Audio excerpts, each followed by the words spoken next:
Get your motherfucking ass. Cut your real straight off the double drop. Put it down for the motherfucking man. Taking no shorts, no loss. Put it on your chest.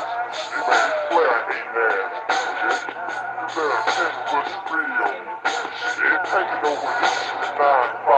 I bring to you the one and only Bone, Love, and Harmony.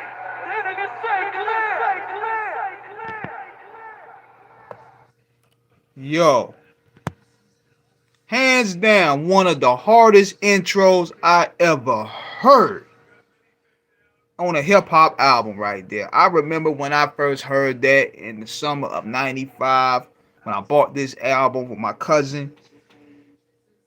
That intro alone had me like, yo, this is some incredible shit here. And then it turned into some melodic type shit. They went ahead and started talking execution never ride around. One of them digging that 187 round. At first you was thinking you gonna get some doomsday type shit, but these niggas smoothed it out afterward. That's what made it so impressive. You can hear it right here. Hold on. Cause at first you thinking you gonna get some doomsday hard body Spice One kill all ops type music. These niggas set the tone differently. They went ahead and did this. And you like, execution double nine style. that sound hard. And they brought that melody.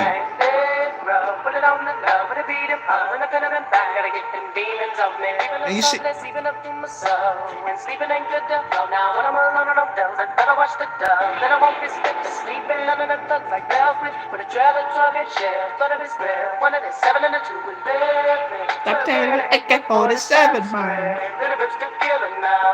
bro, when I first heard that, I said, yo, this album gonna be a classic. This is gonna be a classic right here. Then it followed up the East 1999. Then it followed up. The whole album was a banger to me. The whole East 1999 album was a banger to me, and that catapulted them to superstar levels at a short time. You know what I mean? But, man, that album right there, East 1999, Eternal, it's changed the landscape. Q Smooth, what up, man? What up, man? I wanted to get on here and talk Bone Thugs and Harmony. First of all, I want to say about Krayzie Bone. The word is I got out that he's in stable condition now, and they looking forward to him having a good recovery, man. So we thank God for that one. We thank God for that one, man, for real. So hopefully we'll get the up and coming news in the next probably 24 hours. But right now, for what I heard was a credible source that Krayzie Bone is in stable condition now, and they're looking forward to him having a full recovery. So thank God for that one, man. We can't lose another legend in this game. We done lost so many of them in the past couple years. But another thing too I want to talk about is Krayzie Bone. Krayzie Bone have a dope body of work. That Thug Motivation, not Thug Motivation, that Thug Mentality album was so hard, man. And it really showed that late Krayzie is not only a standout rapper, but a unique artist. Like that album was so versatile. That nigga gave you the quick-witted flows. He gave you some smooth joints. He gave you some reggae. He gave you some R&B type joints. He gave you some hardcore joints. He's what you consider a complete MC. And you know the other guys too. Bone Thugs and Harmony is really, if you really listen to the shit they be saying, they some real dope lyricists. But they were pigeonholed. They were pigeonholed because they didn't really come with an East Coast backing. I bet you them niggas was signed to Def Jam, they would have got utmost respect. But since they came from the tree of Eazy-E, who, you know, whose credibility in the game at that point was pretty much tainted because of Dr. Dre and Ice Cube having bigger microphones than his, and you know the situation with Jerry Heller, it kind of like put a damper on them in a way. And plus Eazy-E dying before they really peaked, really hurt. Like they hit the jackpot with Bone Thugs and Harmony. That shit went what 8 times platinum, and they couldn't really capitalize off of it. They didn't really have the marketing machine that Easy E understood behind them. So they basically had to fish off of word of mouth. They basically had to sell off word of mouth, just the brand alone. But marketing, they didn't have nobody really market certain singles. Now, a lot of people are asking this too. They're asking that why Bone Thugs and Harmony, man, we want to do it. We want that East 1999 shit. We want that creep on the dark side, creep on the come up type shit. Krayzie Bone said himself, man, look, I can't go back to that time frame because that the time frame we was really dealing with some real dark stages in our lives. And probably what he was talking about dealing with the Ouija board. They was experimenting with a bunch of black magic because Easy E was doing that shit. Easy E was also doing that. He was experimenting with the black magic. I did a video about this a long time ago where he was talking about he was the devil's son-in-law. It made good for marketing, but I be saying, man, you playing with that devil stuff. It's not really a fun thing to play with, man. I mean, it looked cool, but when you marketing it, when you playing with that, it's not a good thing to me. So he would start really experimenting with that. Like he did it, like you listen to the intro to the last album that he did called The First Power. Oh, I'm gonna play it real quick.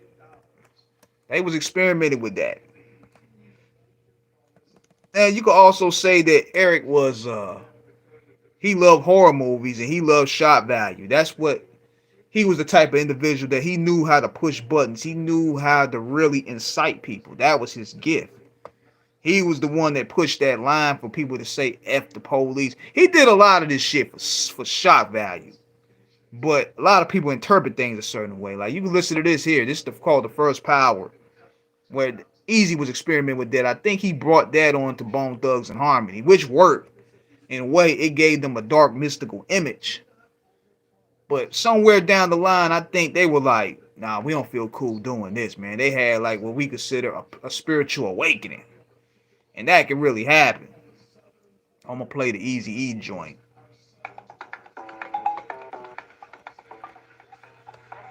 Because he figured that we going to name it Ruthless. We got to play on to the name. And it sounded dope, but it's right here. I am the resurrection and the life.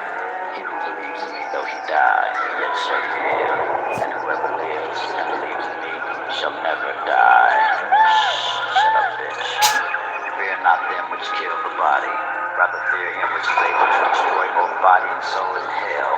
Get thee behind me, Satan, and push me along. All this power I will give thee. If thou therefore wilt worship me, all shall die. As we walk through the door backwards. Heaven and art which Father our Father which art in heaven. Hey, motherfucker! Check this. Now, in a way, that's a stroke of genius. Because look at how he added comedy feel to it. Now, I can't sit there and slay Easy on that one because, man, look, he brought a lot of originality in there, but, pushing the devil line was a little bit awkward at times. But they did that with the Bone Thugs and Harmony album. You notice after East 1999, Art of War, they started doing more so like melodic, spiritual type songs. They started putting out feel-good songs. They weren't putting out songs where they were shooting people's heads off a shotgun. You ain't hear songs like No Surrender, or you ain't hear songs like what's the name of that song they put out? Shots to the Double Glock Pop. You ain't hear songs like that anymore. I think they had a spiritual awakening somewhere down the line, experimenting with the Ouija boards and stuff, and it scared the daylights out of them niggas. And then ever since them niggas started rapping about God, straight up, they started becoming more righteous with their music. And people were pushing them, like, man, we want the East 1999. They were like, nah, we can't go back to that shit. But I'm gonna tell y'all this. Let me put y'all on to something, but notice this. 3-6 Mafia came out around the time Bone Thugs and Harmony came out. But what's the difference between 3-6 Mafia and Bone Thugs and Harmony, you would say? I'm gonna talk about the spiritual connection behind this shit. Because 3-6 Mafia started really pushing that line when it comes to Satanism. They really pushed it. I mean, Bone Thugs and Harmony, they experimented with it. Easy, they experimented with it, but they let it go. 3-6, on the other hand, they put it in. They put the devil on their back pocket. They put the devil on their back. Like, nigga, we going in. They put them in. So, notice this. They started really pushing that wicked shit. It sounded good. It sounded good in terms of production value, but check out the documentary that Coops the nigga did. He said that was their real intention of doing that, of really pushing that line. Now, check this out. Look at what's going on with the group. Boo's gone. Coops gone. Lord's gone. Crunchy gets shot in the face. Daughter gets killed. His son just got shot recently. Juicy J, there's probably a reason why Juicy J don't want to rock with these niggas no more. And then look at this. Then I seen DJ Paul with this. I want to check out Juicy J book, and I'm gonna check that book. I'm gonna check that out this week. But I'm gonna show y'all something. This is what DJ Paul posted. Hold on one second. Hold on. I'm gonna show y'all something.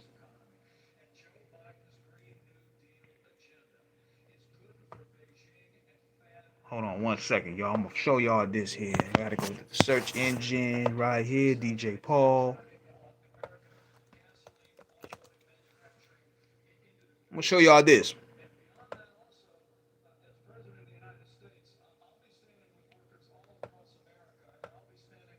Hold on one second. It's over here.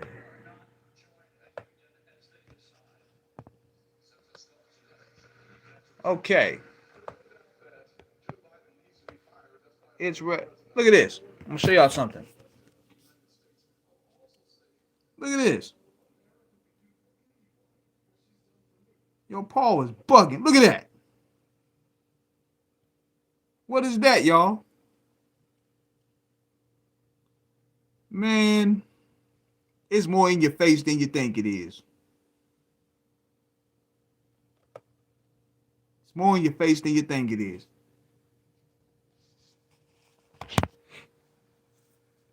Not the different from the topic. What do you think of Big L's message of being the devil's son? To me, with Big L, I think that was playing on to the horrorcore effect. Cause see, you gotta look at it too. A lot of these guys at the time in the 90s, they was coming out with the shock value stuff. Cause look at what he sampled up there. He sampled the Nas line, I went to hell for snuffing Jesus. So a lot of times they was experimenting with East Coast dudes in particular, like guys like Biggie, guys like Nas, guys like the Grave Diggers. They were pushing that line in terms of shot value. You could tell because they didn't even leave it on their projects. They left it on probably like a particular song or their particular album. They didn't go further with it. But 3-6 Mafia, they were the first to really push that line and really go with it. And it's strange to me, strange occurrences happen with that because then you see Gangsta Boo died, you see Coopster died, you see Lord Infamous died, you see Crunchy getting shot, his family getting shot. There's a reason why Juicy J don't want to be with these niggas no more. He probably seen some stuff and been around that stuff, and he's like, man, look, I don't want nothing to do with this dog. Then you see Paul getting this stuff tatted on his head. And you could tell Paul, he kind of like a couple sandwiches short of a picnic anyway. You know, a nigga with one arm ain't really all there anyway. But you could tell he ain't all there. He kind of like loco. And if you look at the book, Juicy said he don't even talk to Paul like that no more. Only time they talk to Paul is do business. And I'm thinking that's probably the reason why. Because if you really look at the background, Juicy's dad is a pastor. So that probably came with confliction of Juicy's morale. Juicy and Paul ain't did no work in almost 15 years. And that could be the possible reason. They'll probably do shows together because, you know, that's a part of the job. But when it comes to having the buddy effect, nah. Esham Gangsta Nibs, nah, that's spelled as Satan. Esham's group. And you know what's crazy, even with Gangsta Nip, because, you know, big shout out to him, because he gave a prop of me on one of the visuals I did for him. He called himself Brother Nip now. He joined the Nation of Islam, so now he's on Brother Nip, and he got some dope material out with that. He don't even call himself Gangsta Nip no more, so that's something to tell you right there. You go through awakening. Like a lot of that stuff they would say, Scarface was doing the same thing. A lot of them was experimenting with the horrorcore, because that developed, like, you know, putting like horror movies out on wax. But 3-6 Mafia pushed that line where none of these niggas did, though. And DJ Paul still pushed it. Nigga went and got it tatted on his head. But that's the reason why you don't see Juicy with them niggas no more, man. Because that's probably why. That's probably one of the main reasons why. He said he said her awakening. Juicy had her awakening. Well, he said on the Breakfast Club, he said, man, I was in LA. He probably seen some shit in LA, because, you know, you in there with them elites. That's what it was. See, Juicy, when you join in the Hollywood ranks, that Oscar opened up new doors for them niggas. So then you talking to new elite power players. And, you know, a lot of them probably do a pass at Juicy. Probably try to hit on Juicy. Probably got invited in the whip many times. Invited him and Paul to the Doom ship. And they were, and Juice like, nah, I ain't going, dog. I ain't going. I just went for the chicks. See, look at this here. Now look at this here. Check this out. We talking about a deep topic. Now it's only one person watching. They playing with the numbers. But yet before I had about 10. I think the last time I saw those two together was when they was performing. I think yeah. But that was business though. See, that was business. That was to get money. Anything else, they ain't not gonna do no work, because I think also their contract is kind of jacked up with Columbia. But spirituality also play a key role as well. I think DMX destroyed the shiny suit era after Bad Boy. He sure did. He brought the gritty back. And see, X was even considered, you know, experiment with the horrorcore things. The horrorcore style at times. Because, you know, he used to come out there with the Hannibal Lecter mask on doing shows and stuff like that. So that was a part of the shot value image. But like I said, 3-6 Mafia, they were the ones that really pushed that line.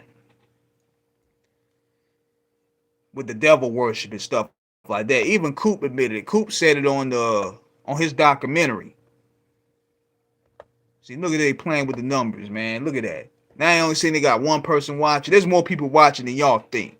That's what keeps me going to do it. Because I know YouTube and whatever be messing with my numbers for real. Now it's up to 4. You see that? They playing with the numbers, depending on the topic.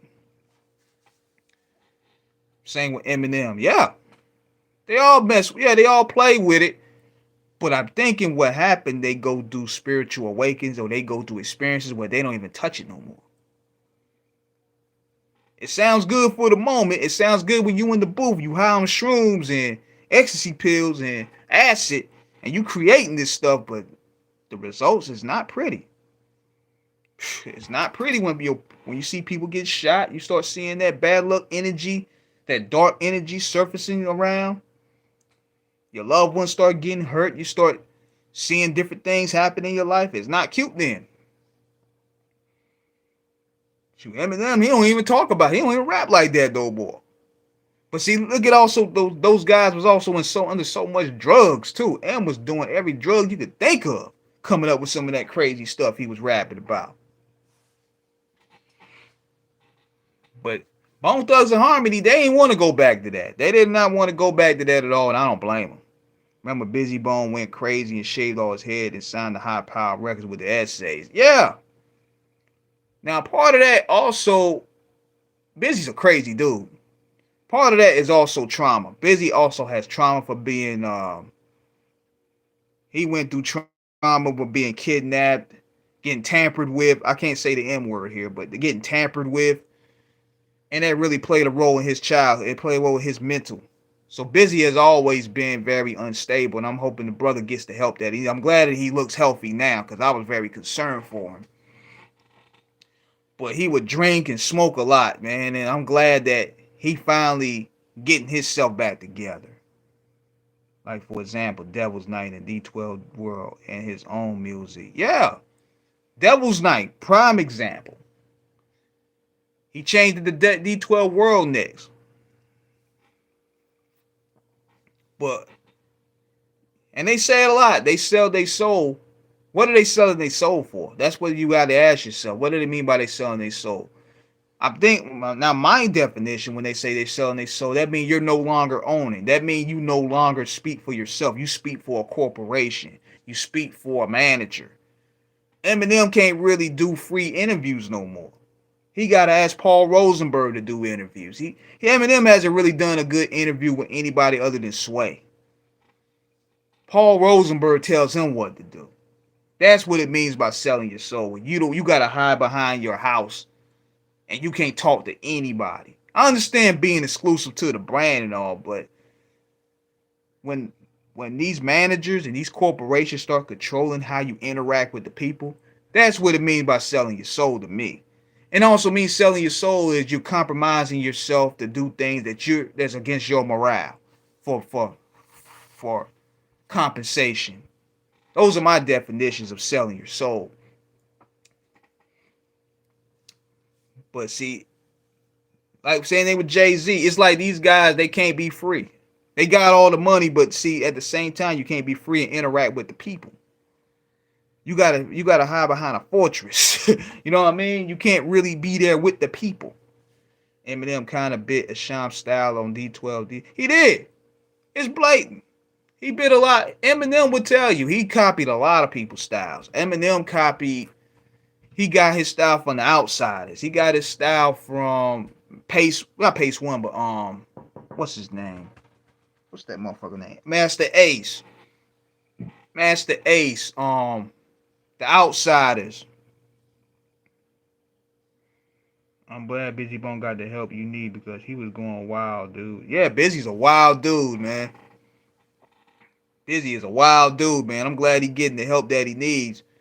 And see, they was actually setting Busy up to be the star of the group. A lot of people don't believe or not. Because, Busy Bone had the high-pitched voice. He was the light-skinned one. They tried to give him the Michael Jackson treatment, but mentally he wasn't there. He wasn't all there to really handle the business side. He wasn't showing up for shows. He wasn't showing up for doing songs. He wasn't showing up to do commercials and promotional events. So that role went to Krayzie, because Krayzie was more level-headed. Krayzie was more so business-minded. Even though I would say Lazy Bone is the leader of the group, Krayzie Bone carried himself more like the leader of the group. And it shows. It definitely shows. Lazy is great in terms of, being the peacemaker. He's been the peacemaker forever. But those dudes, man, I'm like, they're talented as they were. I think they were their own worst enemy at times. Because now you can't book them niggas for shows because you're always gonna be missing one. And most of the time it was Busy. Said the unsung documentary. Yeah, man. But see, when they together, they are the strongest force. They are one of the best groups of all time. When they on point together and they get the right production, no group is really fucking with them today. But see, what I would suggest is, they shouldn't have to go to the East 1999 sound, but I say more so the Art of War sound with DJ Unique. Link up with DJ Unique and get that thing going.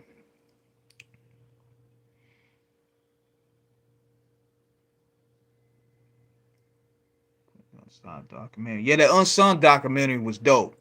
It was definitely dope. It showed a different light of them dudes. I don't know if y'all seen this, but y'all seen the movie I Tried? When people say that, so I see like they're privileged slaves. Good, that's a good one.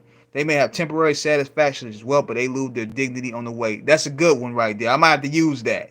Privileged slaves. Luckily, I got to see all 5 original members on stage together at the best concert. Now, notice this. Notice this, and I ain't trying to be mocking it. I'm not trying to mock this in a humorous state. It's not coming with a malicious intent. But notice this. Bone Thugs and Harmony. They switched up their content in a way. Started rapping more about God, more rapping about being righteous. They started rapping about things that's happened in everyday life, like I Tried So Hard. All 5 of them still alive. Now look at 3-6 Mafia, aka 666 Mafia. Lord dead, Coop dead, Boo dead, Player Fly don't rock with Paul no more. Kingpin Skinny Pimp don't rock with Paul no more. Juicy don't rock with Paul no more. Crunchy Black had his string of bad luck. They pushed that devil stuff down. This is the results. The group is pretty much done. They changed the game though. I give them credit, man. I'm actually a fan of them dudes, but you gotta look at the facts. It was very good. They had Jermaine from The Wire. He played in there. He was in there. He was the villain. That was a real good movie right there. It was better than I thought it would be. I don't think Busy's in the movie, but it had Nipsey Hussle actually in there. But it was really good. It was definitely good. It was a better movie than I thought it would. You could check it out probably on YouTube. It's called I Tried.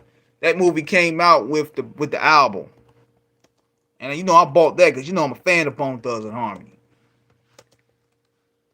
Hold on, I'm gonna look it up. I'm gonna see if it's on YouTube. YouTube might have took it down. It's still up there. It's still up there. Y'all can definitely check it out. It's called I Tried. It came out in 2007.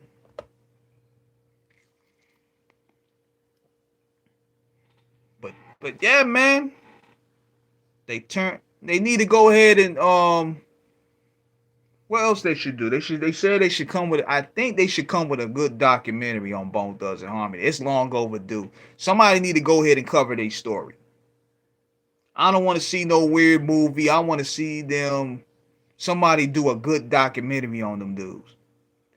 Cause it'd be 30 years since they their first album debut next year. So it's only right. In your opinion, what is the worst Bone Thugs and Harmony album? Oh man. Every great group has some duds, man. Hold on, I gotta look at the rest. I gotta look at the Now, you counting solos or you counting the group albums? Yeah, if you count solos or group albums. Cause I didn't like that Bone Brothers shit. You could tell that was a cash grab right there. I didn't like that album. Okay. We talk about both. Hold on, I'm gonna look that up. I gotta look at their catalog. Some of that stuff I didn't rock with. I felt a lot of that they would put out with just for money grabs. Hold on, I'm gonna look some of that up. I'm gonna rank them a little bit. I was disappointed with Uni 5 though. I was very disappointed with that. I felt that the sound wasn't really there. The sound was a little too soft. New Waves, I didn't like that album. Now, the first 5 I liked. I love East 1999. I love Art of War. I loved Creeping on the Come Up. Faces of Death, I thought that was dope. Thug World Order. Overall, I would give that a good 7 out of 10. Strength for Loyalty, I give a good 7 out of 10 as well. Bone Thugs and Harmony Resurrection, I give it 8 out of 10. Art of War 3, that wasn't a part of Bone Thugs and Harmony. Somebody put that together for a cash grab, so that's not a Bone Thugs and Harmony album. Same with Thug Stories. That's not a Bone Thugs and Harmony album. Busy Bone Speaking in Tongue, yeah, that was trash. Even Busy will tell you that was trash. Then they put out a lot of that stuff was for money grabs though. I don't know, cause see they signed to different labels and they just put stuff out there. Like I felt they kind of cheapened the brand a little bit by just releasing music up there. They picked so many different producers. They were just releasing shit. Now they did something called Still Creeping on the Come Up. I haven't heard that one. Is that any good? Hold on. It has I don't know. Is that any good? It's this album here. Take a look. Anybody heard this album? I might check it out.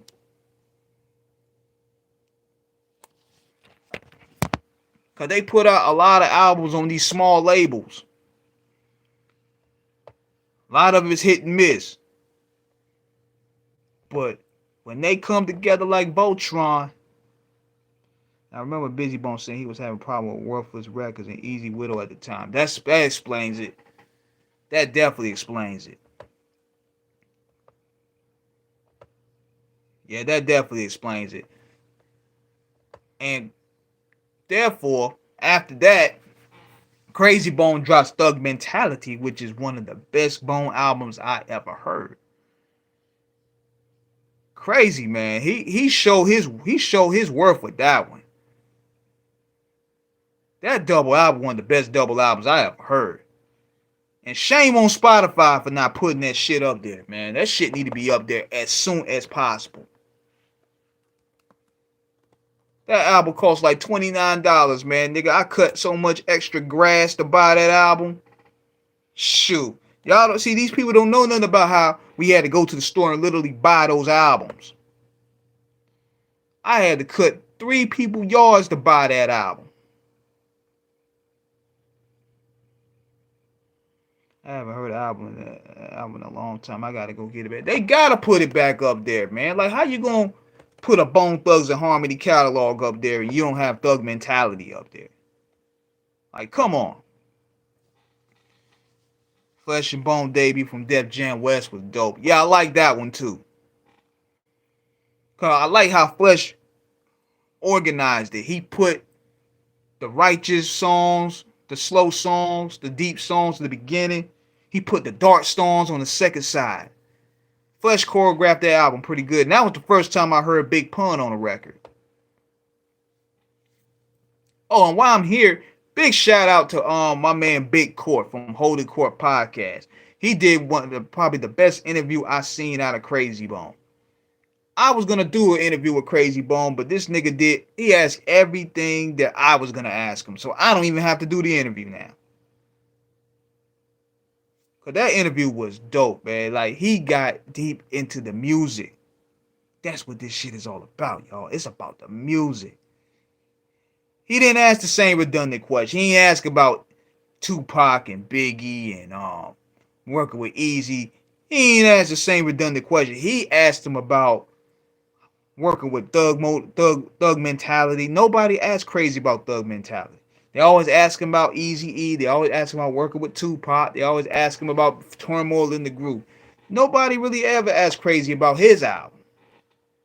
So big shout out to Big Court for doing that. Holding Court Podcast, one of the best podcasts in the game right now. So I had to salute them on that. Heaven's movie from Busy Bone was dope. Oh yeah, Heaven's movie was dope. Heaven's movie was dope. Lazy Bone could have had a better album. I didn't like that El Burner. That El Burner shit sounded corny to me. Like, nigga, El Burner. What the fuck? Come on, man. That turned me off right there. The name change itself turned me off from buying the album. Like, what was he thinking doing that shit? What is he thinking doing that? Like, Like, I was like, El Burner, what the fuck? I don't know, the album might have been good. Now I gotta probably shoot myself in the head for doing that, but I'm like, nigga, why El Burner? That turned me off. And the crazy thing is, I might check it out to see what am I missing out on. Was it a good album, y'all? When he changed the name, did it throw y'all off? Just keep it buck. Because if it had Lazy Bone up there, I probably would have bought it. But the nigga changed his name to El Burner. I'm like, man, I ain't buying this corny shit. Every time I seen that shit, I left it on the shelf, dog. I ain't care with Bone Thugs and Harmony or not. I'm like, the nigga changed his name to El Burner. I thought it was gonna be something corny. Like, he should have left it just to put his Lazy Bone. Worst album, bro. It was that bad, bro. I'm looking at some of the reviews of it right now.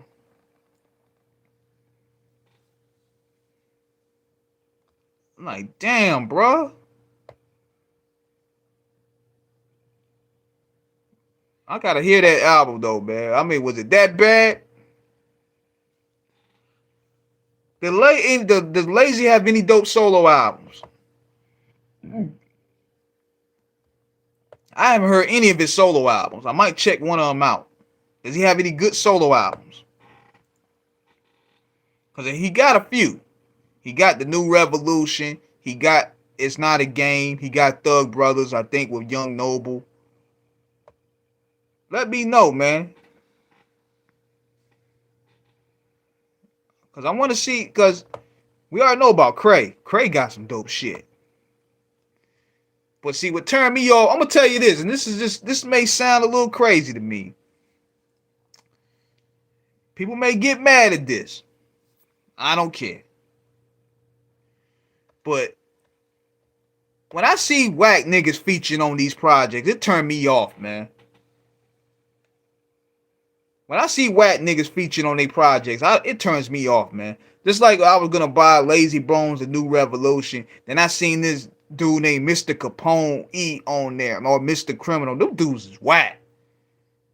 I'm sorry, man. Mr. Capone and Mr. Criminal, the Mexican rappers, they straight trash, man. They straight trash.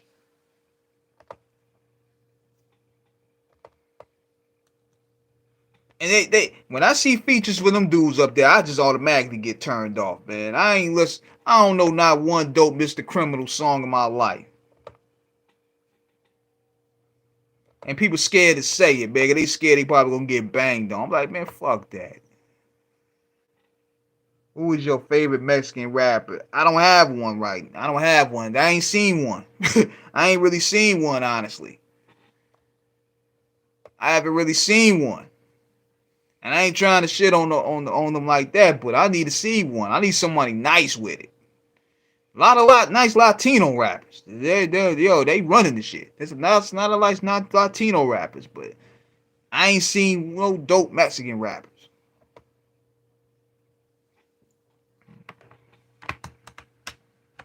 Charge this laptop real quick.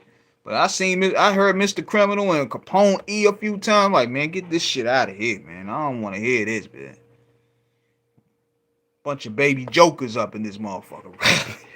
I'm like, nobody want to hear that, bro. But yeah, they get features in the West Coast for some odd reason. I don't know if they have the street cred, but I can't get into it. Okay, Cypress Hill, but see, I think B Real is Latin. Kid Frost, yeah, give shout out to Kid Frost. Kid Frost is dope. Kid Frost is dope, man. He's a legend. Yeah, Capone E and Mr. Criminal, man. I don't like that shit, man. Every time I see them dudes up there, I just turn it, man. I'm like, man, nah. Cypress Hill is dope, man. Kid Frost is dope. I'm gonna try to reach out to Kid Frost and hope we get him on the show one day. But good look on that. Eazy-E signed some dope Mexican rappers. Hold on, what's his name? Hold on one second.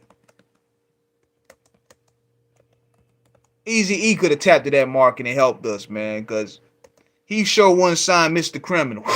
He won't sign them dudes like that. Proper dose and a lot, Santa Shadow Brew and Cat and Kid Frost. Yes, sir. Token from Brown side, yeah, he was dope. Yeah, he was dope. Brown side was definitely dope. Like, put me on the motherfuckers that can rap, that can spit, and they don't have no cheesy voices, man. Cause Mr. Capone voice and Mr. Criminal voice, they voices alone, it's like it turns me off. It's like it's ugh. I can't listen to that, man. Even Tupac got love for the Mexicans. Yeah. The ones that's dope. Shit. I'm like, that's because you got a reputation in the street don't mean we gotta ride with your music. But Brownside was dope, man. Easy E put them on. So that was a good look right there. Yeah, man, I ain't trying to ish on the essays, man, because I know we got a lot of people that follow this show as well. But I gotta find some dope Mexican rappers, man. They gotta be dope. They gotta be dope with the bars. They gotta be dope with the production selection. They gotta be dope with the content. Those two dudes ain't it. Straight up. Oh yeah. Who else? Light of Shade of Blue is really dope as well. Yeah. But yeah, that's just the way it go, man. Like those dudes were straight. They were straight killing them features, and not in a good way. And that brought the value down. But them niggas kept getting features on Bone Thugs and Harmony albums. I'm like, man, I want to hear these dudes. Get them out of here. Like, come on, man. Y'all can't find nobody else dope. Cause see, Busy came through that time when he was just rapping with anything for a check. He was just rapping on anything for a check at the time. Cause he was hurting for money. So it came through as cheap. But like I said, those were the worst albums. But I think they have another dope album in them. They have another dope album in them. They can really come through. If they really come through. The joint they did with the ASAP mob. Oh my God. That showed me right there they still got it. Bone Thugs and Harmony, that is. Yeah, big shout out to the ASAP mob. Because one thing about ASAP mob, like, they one of the few new generation acts that really gave back to the older generation. They won't like a lot of these bitch niggas that was sitting there trying to gain clout, shitting on the legends. These dudes have used their voices to put on legendary acts. They always, ASAP Rocky and them, they always acknowledge the influences. They always show love and pay homage to the OGs. So they get my props always. And they love wrestling. So big shout out to ASAP Rocky, ASAP Ferg for giving the OGs that we grew up listening to a platform to really get their shit off. But that song ASAP Ferg that they did with Bone Thugs was crazy.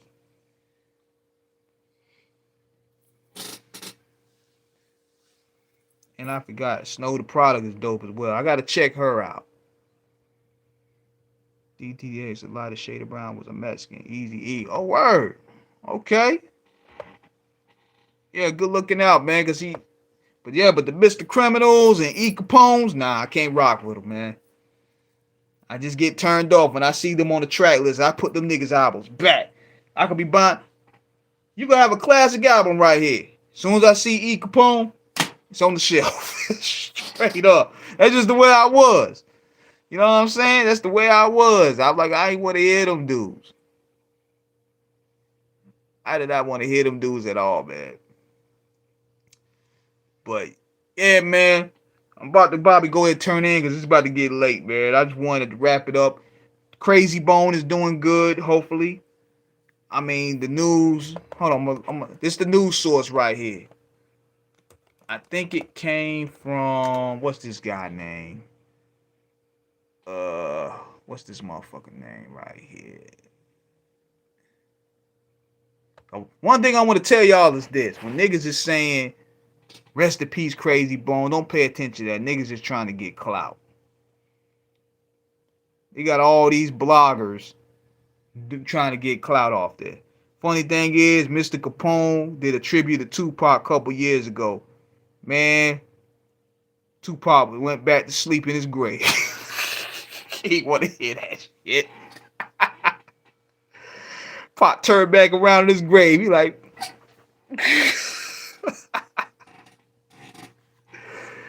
shit, man. Mr. Shadow's a dope Chicano rapper too. I'm gonna check him out too. Yeah, man. I'm just saying. Pac heard that bullshit and went back to the grave, went back and took a dirt nap. All them niggas had dope tributes to Pac. Tretch had a dope one. Richie Rich had one. Busy Bone had one. Rappin' Forte had one. Yuck Mouth had one. Gonzo had one. Badass had one. Mr. Capone came on. Pac went. Yeah. He ain't trying to hear that shit. Mr. Capone is Pakistan. He's still whack, bro. I don't care what he is. Whack don't have a color, my man. Yeah, man. And whack don't have a color right in line, man. You whack on that mic, man. Straight up. If anything, it made it worse.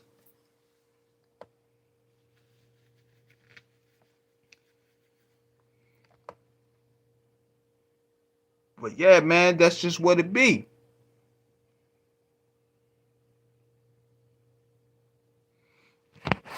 Hold on, I'm looking up something else real quick. I'm trying to show the news of Krayzie Bone. Is your nickname The Gap? What do you mean?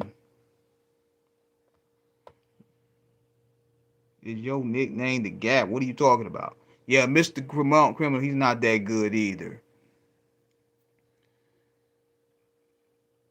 His real name is Fajad Hazam. Okay. See, that's why I like having you on there. You educate me. My guy could eat corn on the cob, do that fence. Who you talking about? I know you ain't talking about me. You don't want to go there with the roast, nigga. You don't want to go there with the roast, boy. I'm disrespectful. You better teeter that line. You better not be talking about me. I hope you're trolling. You don't want to go toe-to-toe on me on that, buddy. I does this. I could pick a better Chicago Mexican rapper better than all of them. Hey, he laughing. Don't play with me, dude. I mean, I don't know if you're trolling or not. I don't know if you're talking about me, but who you talking about? If you're talking about me, you sure you want to do this? I'm unfiltered here. See, this ain't like Instagram. This ain't like Facebook. Well, you gotta censor your shit. Over here, I'm filtered. Gotta make a grand at least on the daily, man. Capone is from Saudi Arabia. Okay, so he ain't Mexican. But he still gotta get his bars up. Straight up. He gotta get his bars up. He probably trolling. Yeah, man.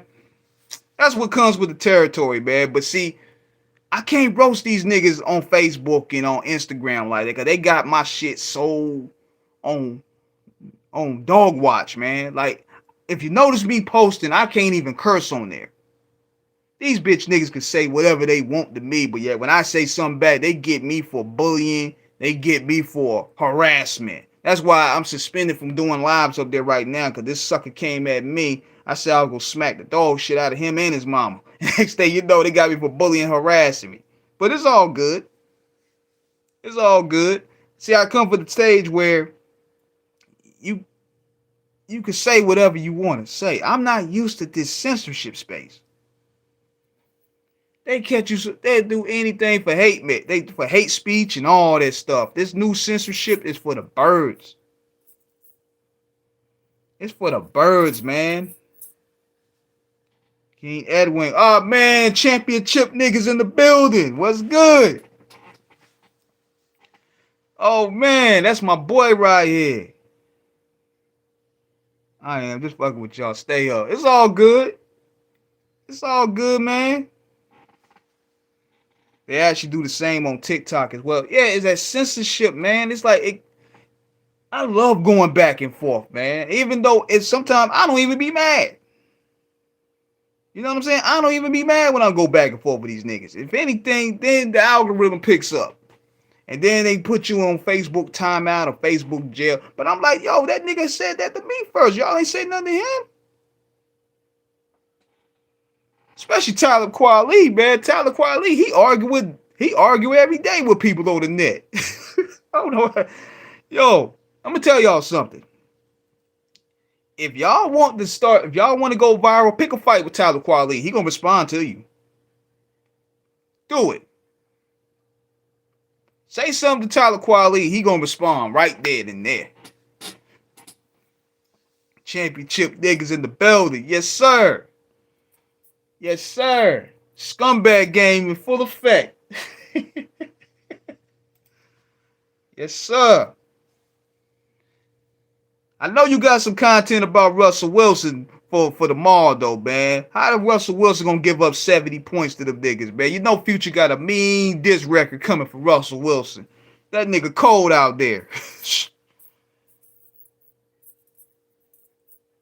They saying Sierra messing up his whole vibe, yo. Ever since that nigga went to Denver, he ain't been hitting on nothing. I know you got something for Russell Wilson the ball. They gonna tear him up. I'm gonna tell you this: if they break up, the internet gonna go on a meltdown. The internet gonna go on a meltdown if Russell and Sierra break up. You gonna see toxic wars out the ass. Oh, the manosphere. Oh my God. The manosphere, the feminists. Oh my God. You gonna see back and forth like no other. You thought the Kevin Samuels death celebration was bad? This gonna take the cake. Because see, people see themselves as Sierra and Russell in a way. So if they don't make it, you know people gonna act a fool. Kramer need to step his balls like he did in 2001, 2008. Yeah, man. He got to make listenable music, man, because I ain't really checking for him yet. Like, somebody got to send me some joints. Send me some joints. What do you think about The Last Mail from Snoop Dogg? I thought The Last Mail was a classic. That was classic Snoop right there. Snoop picked the right producers. He picked the right writers. He picked the right guest appearances. That was the perfect album from Snoop. That was his best album. Snoop actually got a nice catalog, actually. So he got The Last Meal, Blue Carpet Treatment, Pay the Cost to Be the Boss, Rhythm and Gangster, No Limit Top Dog, The East Siders Projects, Doggy Style, Dogfather was garbage. The Game is to be sold. What's the name of that joint? Pay the Cost to Be the Boss. The Game is to be sold, not told, which was actually decent. Because he sounded like he was going to rap. Like I said before, where he was doing the Dogfather. I'm like, what the fuck is this? What happened to that nigga that was rapping on G's and Hustlers? Who's this whispering ass nigga? That's what I was thinking when I first listened to the Dogfather album. I thought I got trolled. But that Last Meal album was solid. That was one of his best albums right there. Because one thing I didn't learn for sure, I didn't learn how complicated the music business was until I seen the fiasco with Death Row Records. Because I was thinking, why the hell can Snoop just call Dre and pick up the phone? Come to find out, you had all these contractual differences. You had Dre working with Aftermath, Interscope, and now they had to rebuild that business relationship with Priority. Dre didn't want nothing to do with Snoop, to do work with Snoop, because Snoop was signed under Death Row.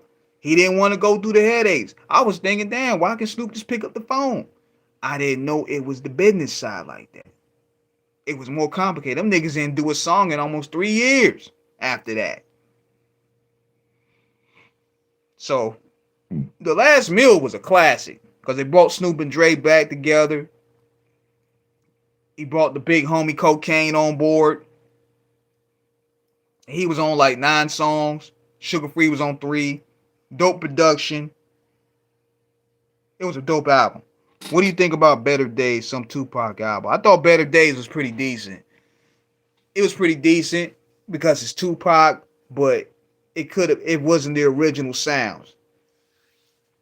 That's the thing was, I understand it wasn't the original shit that we heard. See, we want to hear the originals, you know what I'm saying? I knew when they remade Military Minds, I said, hell no.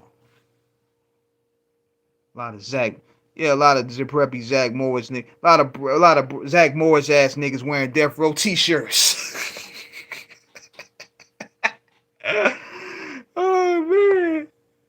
I talked about that the other night, man. Yeah, he tainted the brand doing that, man. Like you got all these cowabunga dudes wearing Death Row tees, man. Where back then you couldn't be spotted wearing a Death Row fake chain because Suge was gonna yoke you up, nigga. Sugar, Big Buntry, and all them dudes. If you weren't even claiming the hood, you weren't even gonna even wear that shit. But now you got these old California Dream type niggas wearing Death Row chains. Shit.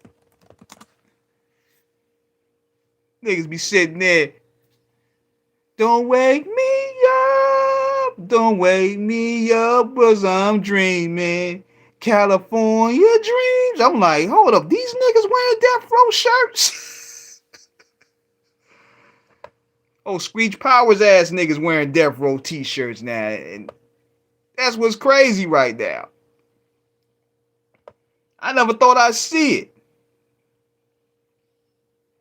Loyal to the Game was the worst Tupac album because Eminem produced it all. Eminem is good for 2 beats per album. I don't want to hear a full project from Eminem on production. Nobody does. A lot of that shit he could have just kept. I'm dead ass. Yeah, you know I'm telling the truth, man. Snoop got some California Dream. He got them Jake Summers ass niggas wearing Death Row shirts now. Oh, Swat Winkle looking ass niggas wearing Death Row chains. That's when you know the brand is tainted now, yo. Dudes was wearing 1992 high jeans. Niggas dressing like Jesse Spano wearing Death Row medallions. This shit done. I'm like, yo, what's Snoop doing? I know Suge is like, motherfucker, man. What are they doing to my label? What are they doing to my label? I wish I could hang that motherfucker over a balcony. Yo, Sugar be slapping half these niggas around, yo, wearing that. But you know what it is, though? See, with Snoop missed out on so much money in the 90s. He taking a check anywhere he can get. I seen that. Man, I was sitting there about to go to sleep last night. It was on some, I think it was on the Latino station. And I seen Snoop Dogg being a guest on the damn show. I'm like, where would this nigga won't go for a check? This nigga be everywhere. Yo, Snoop be everywhere for a check. That nigga don't care, yo. He'll take a check from anywhere. He'll do a song with anybody. He'll take a photo op with anybody. That nigga don't care. That nigga don't give a fuck. He trying to take all that money. The only one that was good was Are You Still Down, Still I Ride. Yeah, those were dope. Those were dope. I loved Still I Rise. I listen to that once a week. Are You Still Down? That was more like songs from 91 to 93. They were dope and they held up pretty good as well. Until the End of Time, dope too. California Dreams. Yeah, man. You got these Sly Winkle looking niggas wearing Death Row chains now. Shit. I wonder how Big Reg feel about that. Shoot, you might as well. Where my chain at if that's the case, man? Like, yo, you need to get. I was talking to Chili Chill for the Lynch model. That like, nigga, we need to get us a chain then. If that's the case, he giving them chains out like NWO shirts, nigga. He giving them chains out like NWO shirts. Like you went from Scott Hall, Kevin Nash, Hulk Hogan. Then you got Marcus Bagwell with a shirt. Then you see Virgil with a shirt. Then you see Scott Norton with a shirt. Then you go seeing Andy Jabroni with a shirt. Like, give me a break, fam. Like, you a friendly boss, man. Sugar take all them chains from these niggas back. He'll pull up and take them off your neck. He's like, give me your motherfucking chain. Hey, lucky Suge Knight when you out here, man. Cause Suge Knight be slapping half these niggas around, man. You think a nigga like Whack 100 be out here talking like he talking, man? Sugar hang that nigga upside down and put him in his pocket. Sugar put Whack 100 in a headlock. He'll put him in the full Nelson with one arm. Cause I met Suge. Suge a big nigga. Suge is a big nigga. Whack 100 is like what, 5'5"? Little stocky, but man, Sugar put that big arm around him and just choke the life out of him. The same with Born Again and Duets. I ain't really like the duets, the Biggie duets. I thought that was kind of like a cash grab. Born Again was a cash grab too, but it sounded a little bit more like something Big would do. Like I could see Big working with Meth and Red. I could see Big working with M. I could see Big working with Cash Money. I could see Big working with Ice Cube and who else was on that album? Mobb Deep was on the album. The features was right, actually. It was just the production at the time was not hitting. Because Kid Frost was there with Snoop during the recording of The Chronic. Facts. Frost deserved that chain. Now he gonna probably give Conor McGregor a chain. I'm like, if you gonna give celebrities chains, nigga, why don't you give the niggas that's legit chains? You know what I mean? Give LeBron a chain. If we gonna go there. Give John Morant a chain if we gonna go there. What's the nigga name? Give Shannon Sharp a chain.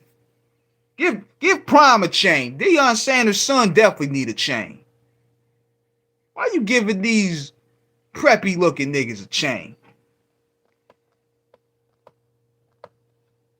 Shoot, if anything, all them Colorado Buffalo niggas should have a chain. That'd be smart. Give one to Coach Prime. If we gonna go there. He gonna give Ed Sherwin a chain.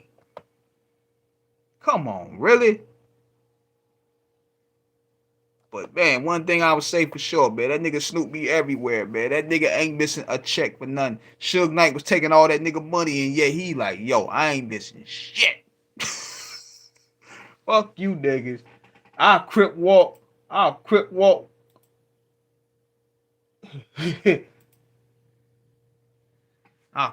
with the Catholic priest, nigga. I don't care. I'll crip walk. Shoot, I don't give a fuck. I actually like Shannon Sharp podcast. I like shit, yeah, you know, Shannon Sharp is funny. Shannon Sharp actually brought new life to Skip Bayless and them.